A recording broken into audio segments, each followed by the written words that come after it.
Hello guys, അപ്പോൾ നമ്മൾ ഇന്നുള്ളത് മുകുന്ദപുരം പബ്ലിക് സ്കൂളിലാണ്. മുകുന്ദപുരം പബ്ലിക് സ്കൂൾ വരുന്നത് ഇരിഞ്ഞാലക്കുടയിൽ വെള്ളാങ്കല്ലൂരിന് അടുത്തായിട്ടാണ് ഈ സ്കൂൾ വരുന്നത്. അപ്പോൾ ഇത് മണപ്പുറം ഗ്രൂപ്പിന്റെ കീഴിലുള്ള മണപ്പുറം ഫൗണ്ടേഷന്റെ കീഴിലുള്ള ഒരു സ്കൂളാണ്. അപ്പോൾ ഈ സ്കൂളിലാണ് നമ്മൾ ഇന്നത്തെ ഷോ അവതരിപ്പിക്കാൻ വന്നേക്കുന്നത്. ഇന്നത്തെ ഷോയുടെ ഒരു പ്രത്യേകത എന്താ വെച്ചിട്ടുണ്ടെങ്കിൽ, ഇന്ന് നമ്മുടെ പ്ലാനറ്റോറിയം ഷോയിൽ നിന്ന് വ്യത്യസ്തമായിട്ട് ഒരു ടെക് ഷോയാണ് നമ്മൾ ചെയ്യുന്നത്. ഈ ടെക് ഷോയിൽ മെയിനായിട്ട് വരുന്നത് വെർച്വൽ റിയാലിറ്റി, റോബോട്ടിക്സ്, അതുപോലെ തന്നെ ടെലസ്കോപ്പാണ്. അപ്പോൾ നമ്മുടെ ഈ മുകുന്ദപുരം പബ്ലിക് സ്കൂളിന്റെ മുമ്പിൽ നമ്മുടെ ടെലസ്കോപ്പ് ഒക്കെ റെഡിയാണ്. അതുപോലെ തന്നെ ഡാൻസിങ് റോബോട്ട് റെഡിയാണ്. അതുപോലെ തന്നെ നമ്മുടെ വെർച്വൽ റിയാലിറ്റി ഷോ അങ്ങനെ റെഡി ആയിക്കൊണ്ടിരിക്കുകയാണ്. അപ്പോൾ നമ്മുടെ ഇനാഗുറൽ സെഷൻ നടന്നുകൊണ്ടിരിക്കുകയാണ്. ഇപ്പോൾ ഇനാഗുറൽ സെഷനിൽ നമ്മുടെ പ്രിൻസിപ്പൽ മേഡം ഉണ്ട്, അതുപോലെ തന്നെ അവരുടെ ഈ ഒരു പ്രോഗ്രാം കോർഡിനേറ്റർ ഉണ്ട്, അതുപോലെ ഞാനുണ്ട്, അതുപോലെ തന്നെ നമ്മുടെ ഒരു സ്പെഷ്യൽ ഗസ്റ്റ് ആയിട്ട് വന്നിരിക്കുന്ന കോയമ്പത്തൂരിൽ നിന്ന് വന്നിരിക്കുന്ന നമ്മുടെ ഭരത് ഉണ്ട്. ഭരത് ടെലസ്കോപ്പിന്റെ ഒരു സ്പെഷ്യലിസ്റ്റ് ആയിട്ടുള്ള ഒരു വ്യക്തിയാണ്. അപ്പോൾ ഭരത്താണ് അന്നത്തെ ആദ്യത്തെ ഒരു ടെലസ്കോപ്പിനെ കുറിച്ചിട്ടുള്ള ഒരു ക്ലാസ്സും കാര്യങ്ങളൊക്കെ കൈകാര്യം ചെയ്തത്. അതിനുശേഷം പ്രിൻസിപ്പൽ മേഡമാണ് നമ്മുടെ ഈ ഒരു പ്രോഗ്രാം ഇനാഗ്രേഷൻ ചെയ്തത്. പ്രിൻസിപ്പൽ മേഡം ഈ പ്രോഗ്രാം ഇനാഗ്രേഷൻ ചെയ്തത് വളരെ വ്യത്യസ്തമായിട്ടാണ്. നമ്മുടെ ഒരു ഡോഗ് റോബോട്ട് ഉണ്ട്. അപ്പോൾ ഈ ഡോഗ് റോബോട്ടിനെ ഓപ്പറേറ്റ് ചെയ്തുകൊണ്ടാണ് മേഡം അത് ഇനാഗ്രേഷൻ ചെയ്തത്.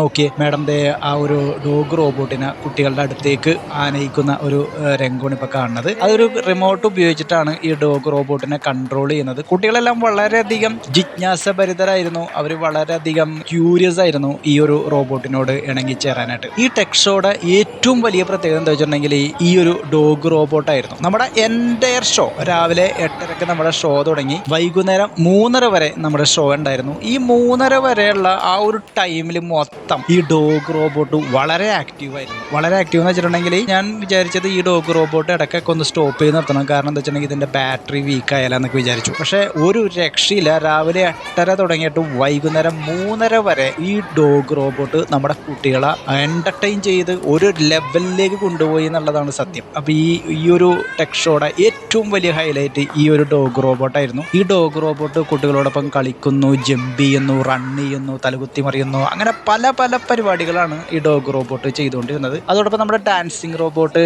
കുട്ടികളെ ഡാൻസ് ചെയ്ത് എൻ്റർടൈൻ ചെയ്യിച്ചിരുന്നു. ചെറിയ റോബോട്ടാണ്, എന്നിരുന്നാൽ കൂടി നമ്മൾ വെക്കുന്ന പാട്ടിനനുസരിച്ചിട്ട് ആ റോബോട്ട് ഡാൻസ് കളിച്ചു. അതുപോലെ തന്നെ ഇങ്ങോട്ട് വരാൻ നേരത്തുണ്ടോ കുട്ടികൾ ഡോഗ് റോബോട്ടിന്റെ ചുറ്റിനായിരുന്നു. അവരൊരു ഡോഗിനെ എങ്ങനെയാണോ പാറ്റ് ചെയ്യുന്നത് അതുപോലെ ആ ഡോഗിന്റെ മേത്ത് പാറ്റ് ചെയ്യലി, അതിനെ തടകലി, അതിനെ എന്താണ് തലോടലി, അങ്ങനെ പല കാര്യങ്ങൾ കുട്ടികൾ ചെയ്യുന്നുണ്ടായിരുന്നു. ഇതായിരുന്നു നമ്മുടെ വെർച്വൽ റിയാലിറ്റി ഷോ. അപ്പോൾ നമ്മുടെ മെയിനായിട്ട് വരുന്ന മെയിൻ കമ്പോണന്റ് എന്ന് വെച്ചിട്ടുണ്ടെങ്കിൽ planetarium plus virtual reality show ആയിരുന്നു. അപ്പോൾ വെർച്വൽ റിയാലിറ്റി ഷോയും അന്ന് നമ്മൾ കുട്ടികൾക്ക് അവതരിപ്പിച്ചിട്ടുണ്ടായിരുന്നു. അപ്പോൾ നമ്മുടെ പ്രിൻസിപ്പൽ മേഡത്തിന്റെ വാക്കുകളും നമുക്ക് കേൾക്കാം. പ്രിൻസിപ്പൽ മേഡം വളരെയധികം എക്സൈറ്റഡ് ആയിരുന്നു നമ്മുടെ ഈ പ്രോഗ്രാമിൽ. നമുക്ക് മേഡത്തിന്റെ വാക്കുകളൊന്ന് ശ്രവിക്കാം. നമസ്കാരം, ഞാൻ ജിജി കൃഷ്ണ, മണപ്പുറം ഫൗണ്ടേഷൻ്റെ കീഴിലുള്ള മുകുന്ദപുരം പബ്ലിക് സ്കൂളിൻ്റെ പ്രിൻസിപ്പളാണ്.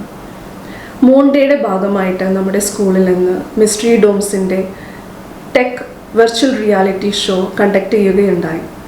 നമ്മുടെ കുട്ടികളെല്ലാം വളരെയധികം എൻജോയ് ചെയ്ത നിമിഷങ്ങളായിരുന്നു. അവരുടെ ജീവിതത്തിൽ തന്നെ മറക്കാൻ പറ്റാത്ത നിമിഷങ്ങളായിരുന്നു നമുക്ക് മിസ്റ്ററി ഡോം ഇന്ന് സമ്മാനിച്ചത്. എക്സ്പേർട്സിൻ്റെ ടോക്കോട് കൂടെയുള്ള ഇനോഗ്രേഷനും ഇന്ന് അവൈലബിൾ ആയിട്ടുള്ള റോബോട്ടിൻ്റെ പ്രസൻസും കുട്ടികളെ വളരെയധികം സ്വാധീനിച്ചു. സയൻസ് എന്തൂസിയാസ്റ്റിക് ആയിട്ടുള്ള നമ്മുടെ കുട്ടികൾക്ക് ആകാശ കാഴ്ചകൾ കാണാനുള്ള അവസരം അവരൊരുക്കി. മാത്രമല്ല ത്രില്ലിംഗ് ആയിട്ടുള്ള വെർച്വൽ റിയാലിറ്റിയിലെ ലോകത്തേക്ക് കുട്ടികൾ വളരെ രസകരമായി സഞ്ചരിക്കാനും ഇതിലൂടെ നമ്മുടെ കുട്ടികൾക്കും സ്റ്റാഫിനും അവസരം കിട്ടി. എന്തായാലും മിസ്റ്ററി ഡോംസിൻ്റെ ഈ ഒരു പ്രൊഫഷണലിസ്റ്റിക് ആയിട്ടുള്ള അപ്രോച്ചസ് വളരെയധികം അപ്രീഷിയേറ്റ് ചെയ്യുന്നു. And all the very best for mystery Doms.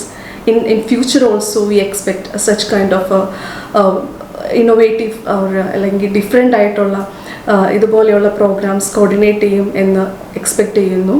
All the very best once again mystery doms. Thank you so much. Guys, അപ്പോൾ നമ്മുടെ മുകുന്ദപുരം പബ്ലിക് സ്കൂളിലെ പ്രിൻസിപ്പൽ മേഡത്തിൻ്റെ വാക്കുകളാണ് നമ്മളിപ്പോൾ കേട്ടത്. അപ്പോൾ മേഡത്തിൻ്റെ വാക്കുകളിൽ നിന്ന് വളരെ വ്യക്തമാണ് നമ്മുടെ കുട്ടികൾ വളരെയധികം എൻജോയ് ചെയ്ത ഒരു ടെക് ഷോ തന്നെയായിരുന്നു ഇത്. റോബോട്ടിക് ആയാലും അതുപോലെ തന്നെ നമ്മുടെ ടെലസ്കോപ്പ് ആയാലും വെർച്വൽ റിയാലിറ്റി ആയാലും കുട്ടികൾ വളരെയധികം എൻജോയ് ചെയ്ത നിമിഷങ്ങളായിരുന്നു നമ്മുടെ ഈ ഒരു ടെക് ഷോ, എൻ്റെ ടെക് ഷോയിൽ കുട്ടികൾ ഉണ്ടായിരുന്നത്. അപ്പോൾ ഓരോ ക്ലാസ്സിലെ കുട്ടികളാണ് നമ്മൾ ഓരോ സമയത്ത് കൊണ്ടുവന്നത്. എല്ലാവർക്കും ഓരോ ടൈം അനുവദിച്ചിട്ട് ആ ടൈമിൽ കണക്കാക്കിയിട്ടാണ് കുട്ടികൾ വന്നത്. അപ്പോൾ ഓരോ ബാച്ച് ഓഫ് കുട്ടികൾ വരുമ്പോൾ അവർ ആദ്യം നമ്മൾ ഈ ഒരു റോബോട്ടിക് ഷോ കാണിക്കുകയും റോബോട്ട് അവരോടൊപ്പം സമയം ചെലവിടുകയും അതിനുശേഷം അതിലുള്ള കുറച്ച് കുട്ടികളെ നമ്മൾ വെർച്വൽ റിയാലിറ്റി കാണിക്കുകയും കുറച്ച് കുട്ടികളതെ ഈ കാണുന്ന മറ്റൊരു റോബോട്ട്, ഈ റോബോട്ട് എന്ന് പറഞ്ഞിട്ടുണ്ടെങ്കിൽ നമ്മൾ ഏതെങ്കിലും ഒരു ഭക്ഷണ സാധനം ആ റോബോട്ടിന് ഒരു കമാൻഡായിട്ട് കൊടുത്തു കഴിഞ്ഞാൽ അത് റൺ ചെയ്ത് ആ ഒരു ഭക്ഷണ സാധനത്തിൻ്റെ അടുത്ത് വന്ന് നിൽക്കുന്നതായിട്ടാണ് ഈ റോബോട്ടിൻ്റെ പെർഫോമൻസ് കണ്ടത്. അതും കുട്ടികൾക്ക് വളരെയധികം എക്സൈറ്റഡ് ആയിട്ടുള്ള ഒരു പെർഫോമൻസ് തന്നെയായിരുന്നു. പിന്നെ പറഞ്ഞുകൊണ്ടായിരുന്നത് ഒരു 3D പെന്നാണ്. ഈ 3D പെൻ വെച്ചിട്ട് കുട്ടികൾക്ക് ആകർഷകമായിട്ടുള്ള വസ്തുക്കൾ ഉണ്ടാക്കാൻ പറ്റുന്നു. കണ്ണടകൾ, പേരുകൾ, സ്പെല്ലിങ്ങുകൾ, ആൽഫബറ്റുകൾ, അങ്ങനെ പല ജാതി സാധനങ്ങൾ ഉണ്ടാക്കാനായിട്ട് ഈ ഒരു സംഭവത്തിലൂടെ സാധിക്കുന്നു എന്നുള്ളതാണ് വളരെയധികം പ്രത്യേകത. പിന്നെ ഉണ്ടായിരുന്നത് ടെലസ്കോപ്പാണ്. ടെലസ്കോപ്പ് പകല് നമ്മൾ നോക്കാൻ നേരത്ത് എന്താണ് കാണുക എന്ന് പലരും ചോദിക്കാറുണ്ട്. പകലെന്ന് പറഞ്ഞു കഴിഞ്ഞാൽ നമുക്ക് ഈ സൂര്യൻ്റെ അതിപ്രസരം അല്ലെങ്കിൽ അതിശക്തമായിട്ടുള്ള സൺഷൈൻ ഉള്ള ഒരു സമയം തന്നെയാണ്. ഈ സമയത്ത് നമ്മൾ 2 ഫിൽറ്ററുകളാണ് മെയിനായിട്ട് യൂസ് ചെയ്യുക. ഒന്ന് സൺ ഫിൽറ്ററും 2 മൂൺ ഫിൽറ്ററും. അപ്പോൾ സൺ ഫിൽറ്ററിലൂടെ നമുക്ക് സണ്ണിന് ഒരു ഓറഞ്ച് ലൈറ്റായിട്ട് നമുക്ക് കാണാൻ പറ്റും. അതുപോലെ മൂണ് അതിനനുസരിച്ചിട്ടുള്ള ഒരു അവസ്ഥയാണെങ്കിൽ, ഒരു കാലാവസ്ഥയാണെങ്കിൽ നമുക്ക് മൂണിനെയും കാണാൻ പറ്റും. ടെലസ്കോപ്പിൽ ഏറ്റവും കൂടുതൽ സ്കോപ്പ് നിൽക്കുന്നത് നൈറ്റാണ്. സ്റ്റാർ വാച്ചിങ് എന്ന് പറഞ്ഞിട്ടുള്ള ഒരു പ്രോഗ്രാമിലാണ്. അതായത് നൈറ്റ് ഇപ്പോൾ നമുക്ക് നല്ലൊരു സമയമാണെന്നുണ്ടെങ്കിൽ നമുക്ക് മറ്റ് ഗ്രഹങ്ങളെ, അതായത് സൗരയൂഥത്തിലെ 8 ഗ്രഹങ്ങളിൽ കാണാൻ പറ്റുന്ന ഗ്രഹങ്ങളെയൊക്കെ നമുക്ക് ഈ ഒരു ടെലസ്കോപ്പ് ഉപയോഗിച്ച് കാണാൻ പറ്റും. അപ്പോൾ അതിനുള്ള ചില പരിപാടികൾ ഞങ്ങളുടെ മിസ്റ്ററി ഡൂംസ് ചെയ്തുകൊണ്ടിരിക്കുന്നുണ്ട്. ഞങ്ങളുടെ പുതിയൊരു പ്രപ്പോസലാണ് സ്കൂളിൽ കുട്ടികൾക്ക് ഒരു വൈകുന്നേരം ഒരു 3:30 ക്ലാസ് തുടങ്ങിയിട്ട് വൈകുന്നേരം 6:30 തുടങ്ങിയിട്ട് ഒരു 10 മണി വരെയൊക്കെ ഈ സ്റ്റാർ വാച്ചിങ് പ്രോഗ്രാം കണ്ടക്ട് ചെയ്യുക. അപ്പോൾ ഈ സ്റ്റാർ വാച്ചിങ് എന്ന് പറയുന്നത് വളരെയധികം നല്ലൊരു പ്രോഗ്രാം തന്നെ. ഞങ്ങളൊരു എക്സ്പെരിമെൻ്റലായിട്ട് നമ്മൾ പല സ്കൂളുകളിലും അങ്ങനത്തെ ഒരു പ്രപ്പോസൽ കൊടുത്തിട്ടുണ്ട്. കുട്ടികൾക്കൊക്കെ ഈ സൗരയൂഥത്തിൽ അവർ പഠിക്കുന്ന കാര്യങ്ങൾ ഡയറക്റ്റായിട്ട് ടെലസ്കോപ്പിൻ്റെ സാന്നിധ്യത്തിൽ അവർക്ക് കാണാൻ കഴിയുമെന്നുള്ളത് ഭയങ്കര ഒരു എക്സൈറ്റ്മെൻ്റ് ആയിട്ടുള്ള ഒരു പരിപാടി തന്നെയായിരുന്നു. അപ്പോൾ ഈ ടെലസ്കോപ്പ് നമ്മുടെ ഏകദേശം 5ഓളം ടെലസ്കോപ്പാണ് ഉണ്ടായിരുന്നത്. ഈ 5ഓളം ടെലസ്കോപ്പിലൂടെ അന്ന് ഉണ്ടായിരുന്ന കുട്ടികൾക്ക് അവിടെ ഉണ്ടായിരുന്ന സൂര്യനെ കാണാൻ പറ്റി എന്നുള്ളത് വളരെയധികം പ്രത്യേകത അർഹിക്കുന്ന ഒരു കാര്യം തന്നെയാണ്. അതുപോലെ ഭരത്തിൻ്റെ നേതൃത്വത്തിൽ ഉള്ള ഒരു ടീം, ഒരു എൻ്റയർ ടീം ഇതിനു വേണ്ടിയിട്ട് ഡെഡിക്കേറ്റ് ചെയ്ത് ഇന്ത്യ മുഴുവൻ ട്രാവൽ ചെയ്യുന്ന ഒരു ടീമാണ് നമ്മുടെ ഈ ടെലസ്കോപ്പിൻ്റെ ടീം.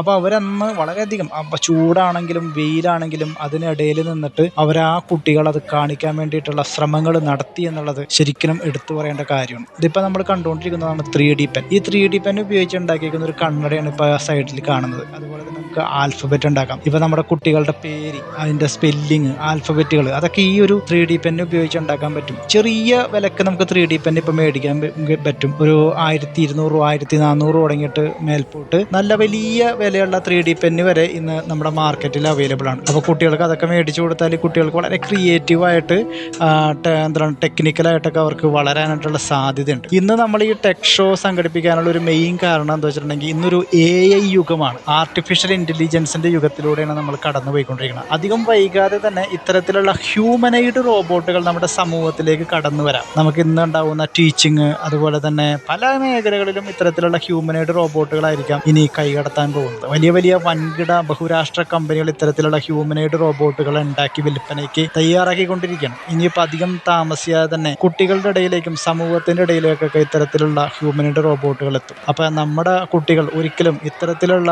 റോബോട്ടുകളുടെ ഇടയിൽ പകച്ചു നിൽക്കരുത്. പകരം അവർക്ക് അതിനെക്കുറിച്ചിട്ട് ചെറിയൊരു നോളജെങ്കിലും ഉണ്ടാകണം എന്നുള്ളതിൻ്റെ അടിസ്ഥാനത്തിലാണ് നമ്മൾ ഇത്തരത്തിലുള്ള ടെക് ഷോകൾ സംഘടിപ്പിക്കുന്നത്. നോക്കൂ, കുട്ടികളുടെ ഇടയിലേക്ക് ഈ ഒരു നായ്ക്കുട്ടി കടന്നു ചെല്ലുമ്പോൾ തന്നെ കുട്ടികൾ എത്രമാത്രം എക്സൈറ്റഡ് ആണ്. അവരൊരു സാധാരണ ഒരു പെറ്റിനെ സംരക്ഷിക്കുന്ന ലെവലിലാണ് നമ്മുടെ ഒരു നായ്ക്കുട്ടി റോബോട്ടിനെയും കാണുന്നത്. അപ്പോൾ ആ ഒരു റോബോട്ട് നമ്മുടെ സമൂഹത്തിലേക്ക് വരുമ്പോൾ ഒരിക്കലും അപകർഷതാബോധത്തോടുകൂടി മാറി നിൽക്കാതെ അല്ലെങ്കിൽ പേടിയോടുകൂടി മാറി നിൽക്കാതെ അതിനെങ്ങനെ സമചിത്തതയോടുകൂടി നേരിടാം എന്നുള്ളതൊക്കെ ഈ ടെക് ഷോയിൽ നിന്ന് അവർക്ക് സ്വായത്തമാക്കാൻ സാധിക്കും. ഒരു ഫെമിലിയാരിറ്റി ആ കുട്ടികൾക്ക് കിട്ടും. അപ്പോൾ ചെറിയ കുട്ടികൾക്കാണ് ഇത്തരത്തിലുള്ള ഒരു എക്സൈറ്റ്മെൻറ്റും കാര്യങ്ങളും വളരെയധികം എക്സൈറ്റഡ് ആയിട്ട് അവരതിനെക്കുറിച്ച് കളിക്കുകയുണ്ടായി. എന്നാൽ വലിയ കുട്ടികൾ വരുമ്പോൾ വളരെ സീരിയസ് ആയിട്ട് ഇതിൻ്റെ ടെക്നിക്കൽ തലങ്ങളാണ് അവരന്വേഷിച്ചത്. എങ്ങനെയാണ് ഈ റോബോട്ട് വർക്ക് ചെയ്യുന്നത്, ഈ റോബോട്ട് വർക്ക് ചെയ്യാൻ എന്തെല്ലാം കാര്യങ്ങൾ വേണം, റിമോട്ട് എങ്ങനെയാണ് അതിനോട് കണക്റ്റ് ആവുന്നത്, അതുപോലെ തന്നെ അതിനുള്ളിലെ കൺട്രോൾ സിസ്റ്റം എങ്ങനെയാണ് തുടങ്ങിയ കാര്യങ്ങളൊക്കെയാണ് വലിയ കുട്ടികൾ ഈ ഒരു ടെക് ഷോയിൽ നിന്ന് പഠിച്ചെടുക്കാൻ ശ്രമിച്ചത്. അപ്പോൾ നമ്മുടെ ടെക് ഷോ വളരെയധികം വിജയകരമായിരുന്നു. ഇത്തരത്തിലുള്ള ടെക് ഷോകൾ ബുക്ക് ചെയ്യാനായിട്ട് താഴെ കാണുന്ന നമ്പറിൽ തീർച്ചയായും കോൺടാക്ട് ചെയ്യുക. നിങ്ങളുടെ സ്കൂളുകളിലും നിങ്ങളുടെ കോളേജുകളിലും കാര്യത്തിലും ഇത്തരത്തിലുള്ള ടെക് ഷോകൾ സംഘടിപ്പിക്കാൻ മിസ്റ്ററി ഡൂംസ് എന്നും മുൻപന്തിയിലാണ്. വീഡിയോ ഇഷ്ടപ്പെട്ടാൽ ലൈക്ക് ചെയ്യുക, ഷെയർ ചെയ്യുക, അതോടൊപ്പം നമ്മുടെ ചാനൽ സബ്സ്ക്രൈബ് ചെയ്യുന്ന കാര്യം ഒന്ന് പരിഗണിക്കുക. താങ്ക്